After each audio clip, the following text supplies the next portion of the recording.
How do we remain safe during arguments and conflict? How do we see the other person? How do we see ourselves during argument and conflict, during difficulty, during pain? How do we see ourselves in that space? It can be challenging. It can be very difficult. How do we hold a healthy pole? Let's assume for a moment that our core essence is masculine. How do we hold that healthy masculine pole in conflict? How do we avoid being triggered? I know in my life there have been so many times where I've let myself be in so much pain because I haven't been able to hold a healthy pole. I haven't been able to see myself fully. I've been disconnected from myself. I've been in so much pain. I haven't been able to heal those parts of me that needed attention, and I projected onto the other person, wanting them to take away my pain, wanting them to fix me, to heal me, to help me feel better. And so I lost myself in that space. I didn't give that person an opportunity to express themselves. I didn't give them an opportunity to feel safe in conflict, in difficulty, in a challenging point, in a disagreement, in a fight, an argument, whatever you want to call it, all of the above and more, because I didn't allow myself to be safe. I couldn't hold myself in safety because I was unaware of all this pain that was bubbling to the surface because I hadn't dealt with it. Maybe it was pain, maybe it was trauma, maybe it was sadness, maybe it was an unresolved argument of the past. Maybe it was meaning, a story that I told myself about who I was in reference to an encounter that I had with my mother or my father when I was a child, or as a teenager when I was rejected by a girl, and what I made that mean. And as an adult, being in relationship and being in conflict would bring up a lot of this pain. And I couldn't be safe in conflict because I didn't feel safe in myself. I had too much unresolved stuff. And so how we feel safe in conflict, in intimate relationship, is by dealing with our stuff. We deal with our unresolved stuff. We get therapy, we get spiritual guidance, we go to a shaman, we go to a psychotherapist, we engage in body work, we go deeper into who we are. We go deeper into our own selves. We explore who we are. We begin to learn to trust ourselves. We begin to learn to appreciate who we are.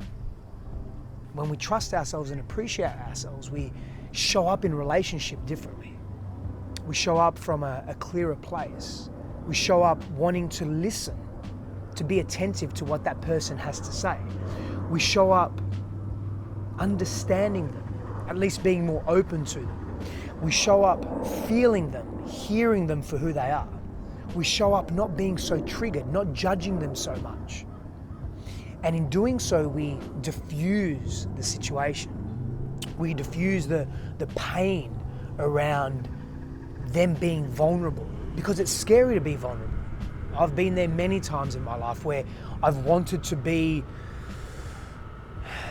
more open, more honest, but I've had a fear of being seen. I've had a fear of not being loved. I've had a fear of being rejected, abandoned, humiliated, core wounding of the masculine.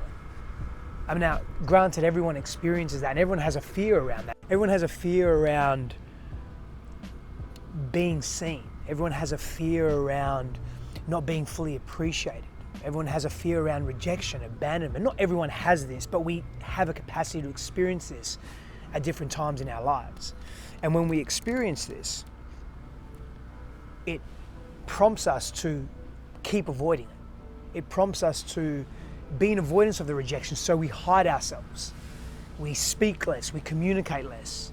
We are less connected to our truth. We're more reluctant to not speak our truth in fear of being rejected or fear of actually being seen. And so vulnerability is not the issue. It's the fear that underlies the vulnerability. And so how do we feel safe in conflict? How do we feel safe in argument? How do we feel safe when we really are terrified?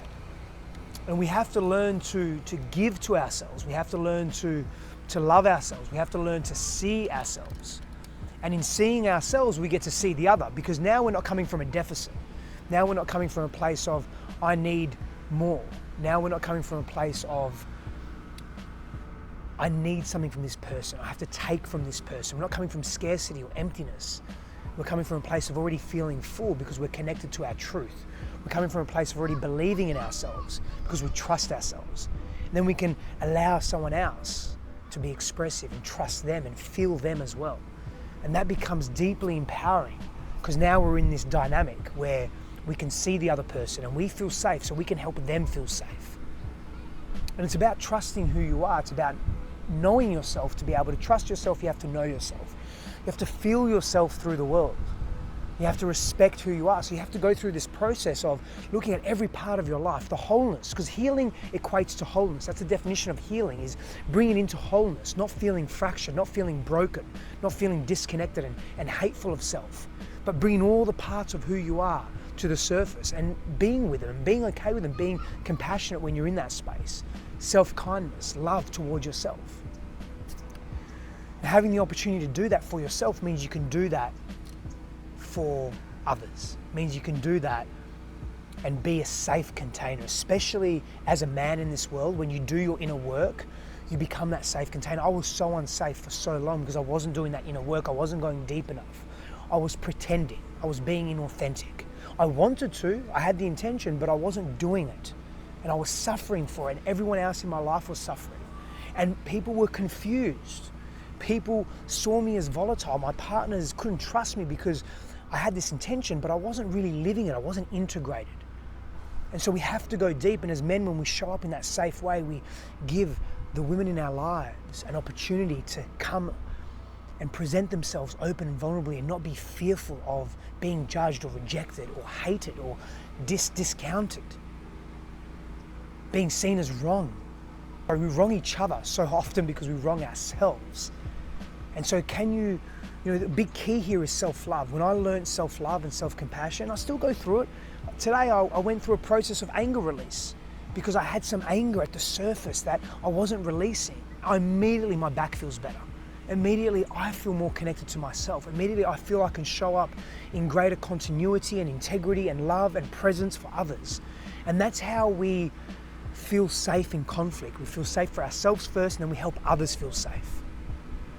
So if you're going to take anything from this video, if you're going to take anything from this message, is you can help others feel safe by helping yourself feel safe. And be in your truth and live that. Surround yourself with people that see you and support you so that you can grow into the fullness of who you are meant to be. Power and blessings to you, and thank you. Thank you for being here.